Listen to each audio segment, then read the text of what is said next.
Hi everyone, welcome back to my channel run classes for you में। जैसा कि आप लोग थंबनेल में देख पा रहे हो, आप पे 4 महत्वपूर्ण दीर्घ उत्तरीय प्रश्न है रसायन विज्ञान के कक्षा 10 बोर्ड एग्जाम 2023 के लिए महत्वपूर्ण प्रश्न है। आप इनको बिल्कुल भी मिस मत कीजिएगा, ठीक है। अगर आपने इनको मिस कर दिया तो समझ लीजिए आप बहुत पीछे चले जाओगे बाकी बच्चों की अपेक्षा। जैसा कि मैंने आपको प्रीवियस वीडियो में बताए थे, जीव विज्ञान के महत्वपूर्ण 6 प्रश्न, उन सभी को अगर आपने देख लिया और याद कर लिया तो मेरा यकीन मानिए, ठीक है, 90% लाने से आपका कोई भी माइका लाल नहीं रोक पाएगा, ठीक है। बस आप लोग इसको कंटिन्यू देखिएगा और जो भी है प्रश्न आप उनको याद कर लीजिएगा, ठीक है ना।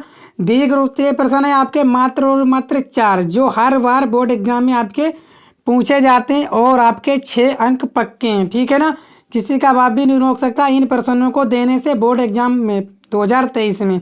तो आप लोगों को देखना है, ठीक है ना, क्योंकि इसी के बात पे एक कहावत कही गई कि जो खुद जलकर दुनिया को रोशनी दे, दुनिया उसी को मेंटल कहती है। बिल्कुल सही बात है। जैसे मेंटल का मतलब सब समझा दीजिए, ठीक है। जैसे आपने सिलेंडर में देखा होगा, पहले क्या लगाए, मेंटल लगाते थे, ठीक है ना।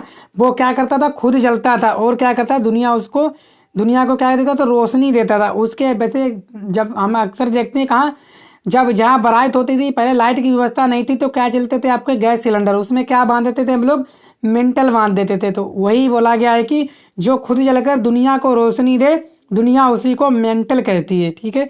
तो चलिए देख लेते हैं महत्वपूर्ण प्रश्न जो आपके बोर्ड एग्जाम में सीधे सीधे पूछे जाएंगे, ठीक है। चलिए देखते हैं आज के महत्वपूर्ण सवाल बिना किसी देरी के, ठीक है। आप इनको मिस मत कीजिएगा, यही मेरे आपसे हाथ जोड़ के विनती है, ठीक है। चलिए क्या है, बोला गया है कि प्रश्न 1, प्लास्टर ऑफ पेरिस का रासायनिक सूत्र लिखिए।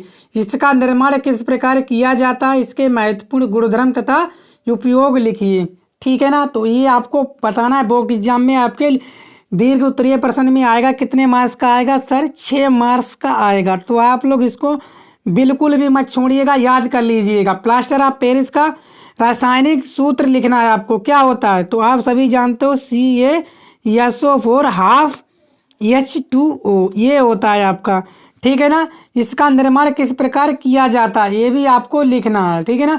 इसके गुणधर्म और उपयोग भी लिखने हैं आपको, ठीक है। एक महत्वपूर्ण उपयोग है प्लास्टर ऑफ पेरिस का, जब किसी का हाथ टूट जाता है तो उस पर प्लास्टर ऑफ पेरिस का ही चढ़ाया जाता है, प्लास्टर किया जाता है। ये बहुत महत्वपूर्ण आपका उपयोग है। आप लोग सारे उपयोग जो भी हैं इंपॉर्टेंट याद कर लीजिएगा, क्योंकि मैं ज़्यादा डिस्क्राइब नहीं करूँगा, मैं कहीं वीडियो लंबा हो जाएगा। आपने जो भी आपने नोट्स बनाए हैं उन नोट्स को आप लोग बना के तैयार कर लीजिए। अगर नहीं है नोट्स आपके बने हुए प्रॉपर तो आप कमेंट बॉक्स में कमेंट कर दीजिएगा, मैं आपको नोट्स प्रोवाइड करा दूंगा। इसके बाद दूसरा प्रश्न, निम्नलिखित पर संक्षिप्त टिप्पणी लिखिए। तो सबसे पहली आपको किण्वन पे याद कर लेना, दूसरी पे प्रतिस्थापन अभिक्रिया, तीसरी पे साबुनीकरण, मोस्ट इंपॉर्टेंट है ये, इसको जरूर याद कीजिएगा। और उसके बाद योगात्मक अभिक्रिया, ठीक है। दूसरे नंबर का सवाल है, बहुत ही महत्वपूर्ण प्रश्न है जो आपके बोर्ड एग्जाम में हर बार पूछे जाते हैं, इस बार भी पूछे जाएंगे। कौन से, रसायन विज्ञान के, ठीक है ना। इस बार आपके लघु के 2 प्रश्न आएंगे रसायन विज्ञान में और दीर्घ के भी 2 प्रश्न पूछे जाते हैं। एक अथवा में दिया जाता है मुफ्त में, ठीक है। उन दोनों में से किसी एक को करना होता है, ठीक है। आगे मेंडलीव का आवर्त नियम तथा आधुनिक आवर्त नियम लिखिए। मोस्ट इंपॉर्टेंट है, मोस्ट इंपॉर्टेंट, इसको मत याद छोड़िएगा।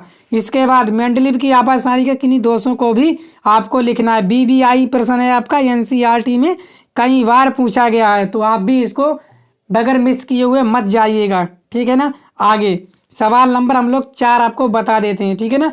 देखो मेंडलीव का आवर्त नियम जो है परमाणु भारों के आवर्ती फलन होता है, लेकिन मेंडलीव का आधुनिक आवर्त नियम इन्होंने बताया था तत्वों के जो भौतिक गुण होते हैं वो परमाणु क्रमांकों के आवर्ती फलन होते हैं, ठीक है। चाहे वो न्यूलैंड का अष्टक नियम हो, ठीक है, चाहे क्या हो आपका ड्राइवर का त्रिक नियम, ये सब थे आपके। और मेंडलीव का आवर्त नियम, ये थे आपके परमाणु भारों पर आधारित थे, लेकिन मेंडलीव का आधुनिक आवर्त नियम आपके परमाणु क्रमांकों पर आधारित था, ठीक है। याद रखिएगा मेंडलीव की आवर्त सारणी किन्हीं दोषों को भी लिखिए, ठीक है। इन दोषों को आपको लिखना है, ठीक है। चलिए अब हम आज का आखिरी प्रश्न देख लेते, सवाल चौथा। बोला गया कि भौतिक एवं रासायनिक गुणधर्मों के आधार पर एथेनॉल एवं एथेनोइक अम्ल में आप कैसे अंतर स्पष्ट करेंगे, मोस्ट इम्पोर्टेंट है, इसको मिस मत कीजिएगा।